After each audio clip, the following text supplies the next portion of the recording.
श्लोक 6। संन्यासस्तु महाबाहो दुःखमाप्नुमयो गतः योगयुक्तो मुनिर्ब्रह्मा न चिरेणाधिगच्छति। भक्ति में लगे बिना केवल समस्त कर्मों का परित्याग करने से कोई सुखी नहीं बन सकता, परंतु भक्ति में लगा हुआ विचारवान व्यक्ति शीघ्र ही परमेश्वर को प्राप्त कर लेता है। तात्पर्य: सन्यासी दो प्रकार के होते हैं। मायावादी सन्यासी सांख्य दर्शन के अध्ययन में लगे रहते हैं तथा वैष्णव सन्यासी वेदांत सूत्रों के यथार्थ भाष्य भगवत दर्शन के अध्ययन में लगे रहते हैं। मायावादी सन्यासी भी वेदांत सूत्रों का अध्ययन करते हैं, किंतु वे शंकराचार्य द्वारा प्रणीत शारीरिक भाष्य का उपयोग करते हैं। भागवत संप्रदाय के छात्र पांचात्रिक की विधि से भगवान की भक्ति करने में लगे रहते हैं।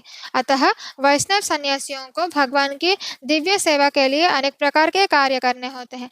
उन्हें भौतिक कार्यों से कोई सरोकार नहीं रहता, किंतु तो भी वे भगवान की भक्ति में नाना प्रकार के कार्य करते हैं। किंतु मायावादी सन्यासी जो सांख्य तथा वेदांत के अध्ययन एवं चिंतन में लगे रहते हैं, वे भगवान की दिव्य भक्ति का आनंद नहीं उठा पाते, क्योंकि उनका अध्ययन अत्यंत जटिल हो जाता है। अतः वे कभी कभी ब्रह्मचिंतन से उबकर समुचित बोध के बिना ही भगवान की शरण ग्रहण करते हैं।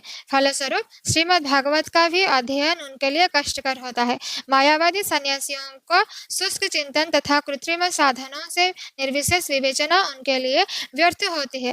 भक्ति में लगे हुए वैष्णव सन्यासी अपने दिव्य कर्मों को करते हुए प्रसन्न रहते हैं और यह भी निश्चित रहता है कि वे भगवत धाम को प्राप्त होंगे।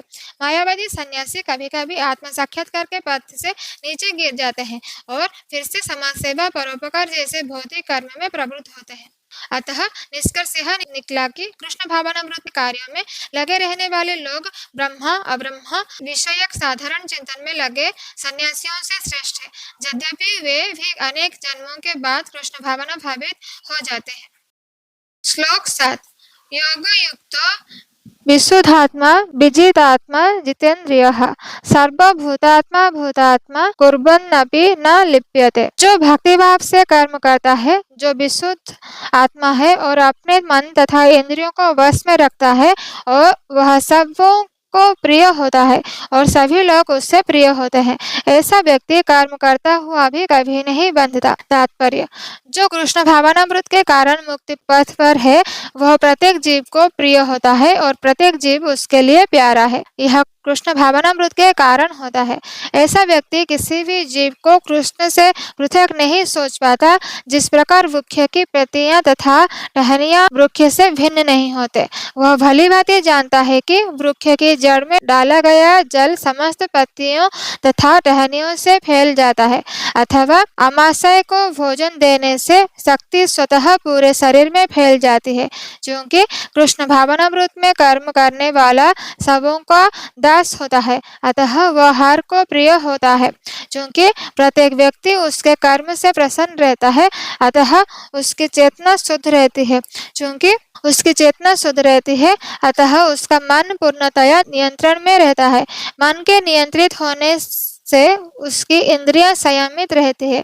क्योंकि उसका मन सदैव कृष्ण में स्थिर रहता है, अतः उसको विचलित होने का प्रश्न नहीं उठता, ना ही उससे कृष्ण से संबंध कथाओं के अतिरिक्त अन्य कार्यों में अपनी इंद्रियों को लगाने का अवसर मिलता है।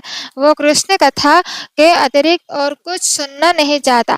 वो कृष्ण को अर्पित किए हुए भोजन के अतिरिक्त अन्य कुछ नहीं खाना चाहता और न किसी स्थान में जाने का इच्छा रखता है जहाँ कृष्ण संबंधी कार्य न होता हो। अतः उसकी इंद्रियां वश में रहती है। ऐसा व्यक्ति जिसकी इंद्रियां संयमित हो, वह किसी के प्रति अपराध नहीं कर सकता। इस पर कोई यह प्रश्न कर सकता है, तो फिर अर्जुन अन्यों के प्रति शुद्ध में आक्रामक क्यों था?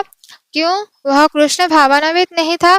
वस्तुतः अर्जुन ऊपर से ही आक्रामक था, क्योंकि जैसा कि द्वितीय अध्याय में बताया जा चुका है, आत्मा के अवध्य होने के कारण युद्ध भूमि में एकत्र हुए सारे व्यक्ति अपने अपने स्वरूप में जीवित बने रहेंगे।